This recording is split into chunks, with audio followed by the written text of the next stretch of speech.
Only on Christ 17 TV, back at you with another one. Story time. Story time throwback. Old school. BX. I remember when I was 15, 16, I was already having friends getting killed that were my age. Shot, killed.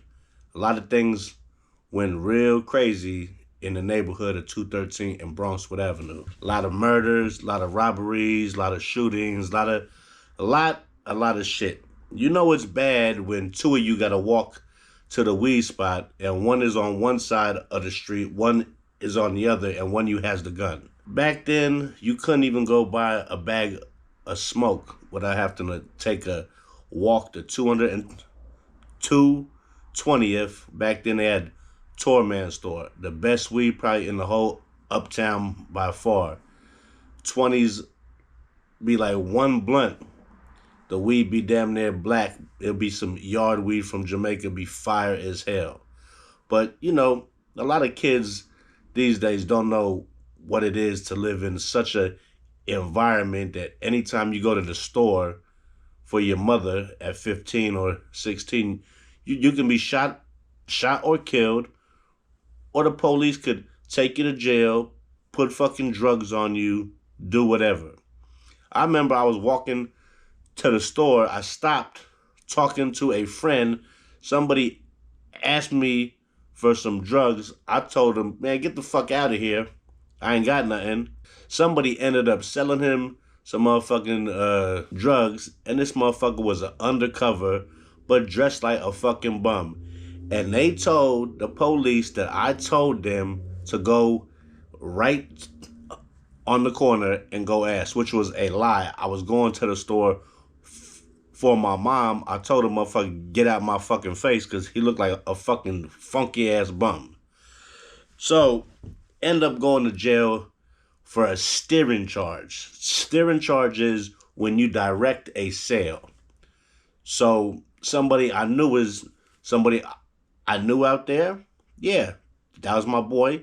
He sold it to an undercover TNT dude, and they jumped out of all kind of vans. And now listen, I'm in the store, and I come out, and I'm walking down the block, and they run up on me, snatch me up, searching me, put me in the back of a fucking caravan with my boy, and we rolling around now. So now these motherfuckers is going to different drug spots trying to hit motherfuckers selling work. So they hit this one dude. He in the back of the caravan with us. He digging in his pockets way down here. I guess he has some shorts underneath his pants. This motherfucker gets inside the shorts, cuffed, and tries to throw the shit towards me and my boy. So my boy kicks the shit back to him. Hold that. Hold your own shit. Don't throw that shit on us. So it's like some older dude, and he keep trying to throw it towards us, because me and my boy's like 15 and 16. But at 16, you can go to Rikers Island. 15, you go to Spofford, Juvenile Hall. So now we doing this. Finally, we kick the shit back to the motherfucker, and it's by him. So when they open up the door to take us inside the precinct, they find it fall outside the van. So dude tried to grab it, and when they walking us to the precinct door, he tries to throw it in front of him. Like one of us dropped it, and it was in front of him. But the cop knew, because the shit that they found on him when he made the sale was the same color bags. And the bags they found on my boy was a whole different color slab. So now they put 1 on 1 to make 2 and say, yeah, this is your shit, because this is what you sold the motherfucker. So luckily, we didn't get no extra charge for that shit. But that's just a little shit that be going down from time to time when it's you in the Bronx. Like, I remember my boy, Tyson. R.I.P., rest in peace. My boy had millions of dollars waiting for him when he turned 18. He was at the bus stop, and the city bus came up on the curb, ran over his foot, when he was younger, like probably like 13 or 14. So he had a suit. As soon as he turns 18, he's getting a lump sum of fucking money, a whole bunch of fucking cash, like millions. Not no 1 million, it was multiple. But he liked to follow his brother in the streets, and everybody loved him. He was good at ball, smart kid. He could rap good. All the girls was in love with my man Tyson. Only thing is, he wanted to play in the streets and be a fucking hustler, which he didn't have to because his parents was giving him everything he wanted because he was a good kid, caught up in the streets, and they knew he was getting millions soon. So he basically got all the new clothes, new shoes. Me and him would take buses hella far out of town just to go shopping and come all the way back. We've took some trips. I remember one time we fucking smoking weed on the last subway car. Cops come in. They don't even take us to jail. The motherfucker makes me stomp out my blunt on 180th on the 2 line and finds my little dime and makes me open up the bag and dump my whole bag on the tracks. He said, dump the bag or go to bookings. So, I'm instantly dumping that bag because who want to sit in bookings the whole night with some stank motherfuckers eating some dry ass bologna with hard ass cheese with some hot ass milk and laying there on a fucking bench waiting to see a fucking judge and then get sent to do community service. Fuck that shit. Well, fucking anyway, me and bro was through hella shit. So a lot of shit started to fucking happen. Motherfuckers that we all knew, same circle, but just started to beef about some money shit. We were younger. We wasn't like we were like 15. He was 16, but the older dudes who were like friends who all knew us as fucking shorty started to beef. He started to involve himself in some shit. Now, I'll tell you some crazy shit. This motherfucker steals somebody's work because his parents had moved from 213 up to like 224 for 223rd, some fucking shit up there by White Plains Road. He steals somebody's stash. We just gonna say his name was Daz, okay? Because they called him Daz, but he was a lunatic dude. He was like, he got caught up in the game so much. This is the same motherfucker who borrowed my Spice One tape and never gave the shit back and just thought he was Spice One. I'm not gonna lie to you. He thought he was Spice One. So he steals this motherfucker's stash. And it's like hella work. It's like 50 like dimes or fucking nickels. And he tells me, he's like, yeah, I just stole his stash. But before he tells me this, right? My bell rings. Open the door, ring him in, look down. This motherfucker runs upstairs. Why the motherfucker Dad thought I climbed down my fire escape, jumped 4 fences, and went and stole his motherfucking stash because nobody else was outside and I lived a few doors down from where he was doing his thing. I said, I ain't been out the house yet, and I'm talking about this motherfucker had his knife out and everything finna probably try to do me dirty. And I'm like, listen, I ain't been nowhere. My mom wasn't home, nobody was home, and that made it a little bit worse because I was there all by myself. So I plead my case, he leaves. So now I see Tyson, a few hours pass, he tells me, yeah, I stole that motherfucker fucking stash. It was a brown bag. He showed me the shit. So what this motherfucker did, he went and bought him different color baggies and took everything out, remade them, and started to sell them shits up by his new house. He met a few knocks, started serving the shit up there. See, when you do bad things, bad shit happens to you. So now, Fast forward some, okay? Our youngest folks, who was 14, he starts hustling. Motherfuckers getting shot right and left. So now my mom gets me a plane ticket to go see my grandma in California.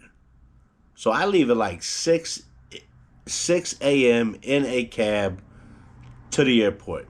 Later on that morning, Tony got shot in his neck. He was tying his shoe, they said, and somebody put a gun to his head, but when they shot, it went through his neck. He lived. So I'm land in California, calling my mom, and then I find that out. I say a week later, I get another phone call. Now, Tyson and this kid named Jason have both been shot and killed. Now, this is the craziest part. All the youngsters, me, Tony, Tyson, Jason, were all younger guys. And all of them got killed except Tony and except me. And my luck was from getting a plane ticket. I was actually supposed to leave a week later, but my mom insists to my grandma that I left earlier because she was seeing what was going on in the neighborhood. It was crazy. So she got me to fuck up out of there. So I get a phone call and my mom says she heard that Tyson been killed. So I call around to some friends and they confirmed it. He was walking with Jason somewhere on 213th Street and he got shot. He actually had a gun on him, they say. But who knows? That's what I heard from the family that told friends and this and that. But it don't matter because that did not save his life. So this kid went from a kid who was a great kid, had a lawsuit coming from the city of New York as soon as he turns 18 for multiple millions of dollars, and got himself caught in the streets and murdered because he wanted to hang out with the drug dealers. He wanted to have guns. And I'm like, and the cold part is he died, I want to say when he was 16 or maybe 17. I want to say 17. And I want to say he had less than a year to go to collect all that fucking money. And he got murdered. Life is weird like that. It's strange. When somebody gives you an out, like a lawsuit, you got to keep your nose clean. You got to stay out of trouble. You got to stay out the streets because the streets don't love you. And when I got that call and I confirmed it from friends, I must have cried for 2-3 fucking hours. That was my road dog. I'm not going to lie, though. Towards the end, he started to hang with some different folks, started doing some different things. And then when he started to steal somebody's stash, he was playing with fire. And when you play with fire, you will get burnt. You know what I'm saying? And to this day, I always think about what if he would have lived to get that cash? Would he open up some businesses? He loved to rap. He would have definitely opened up a studio to rap. He loved rapping. He used to rap fast like Das Effects. If you don't know who Das Effects is, do your homework on old school hip hop. Das Effects. Miggity Mike check that. He used to miggity all day and flow and go off. And he used to flow crazily. And a lot of people hurt over this kid's death. My mother cried. The whole neighborhood cried. He was one of those kids who was like, everybody loved that kid. From the guys from the store, the barbershop, whatever. He had aunties that live up and down the block, cousins, and I can just imagine how that was for that family. I was in California already, and I was crushed. I was hurt like a son of a bitch, and you know, it's like you have an out, but you want to play in the streets when you should have just kept going to school, focus on your grades, graduate, and then come into a lump sum of money, and man, you were set. But this is the things that happen in the hood. Sometimes you can't get out the jungle in time, but I did. Thanks to an airplane ticket and a trip all the way 3,000 miles away that saved my life. Couldn't save my boy's life, but it saved my life. And there's so much stuff that happened over there that's so crazy. After that, everybody started getting shot and killed. I started getting calls. This guy died. That guy died. I'm talking about, I knew about 10 to 15 motherfuckers that died in like a 4 or 5 month span. And that's the crazy part. So, it's not what you do, it's how you do it. You can have an out, but if you don't take the out and move correctly, move like you're supposed to move, when you're moving reckless things happen to people that move like that. And unfortunate, he was a victim of moving reckless. From what I know, he stole some drugs, stole a gun. And, when you do fucked up shit, fucked up things happen. And, I feel bad because I love that kid. That was one of my close friends. He was like, he used to come to my house all the time. We stayed in my crib. Moms would bounce. We sneak up there, smoke weed, drink a little bit, and just chill.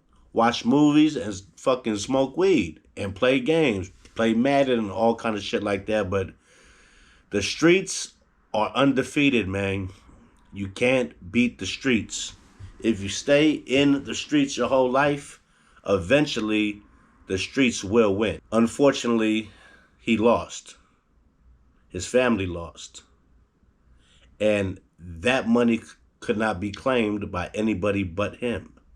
So the millions and millions of dollars that was going to change his life, he never got a chance to even get it and spend it. Sad fucking shit, but I remember the days that we had to go to the weed spot.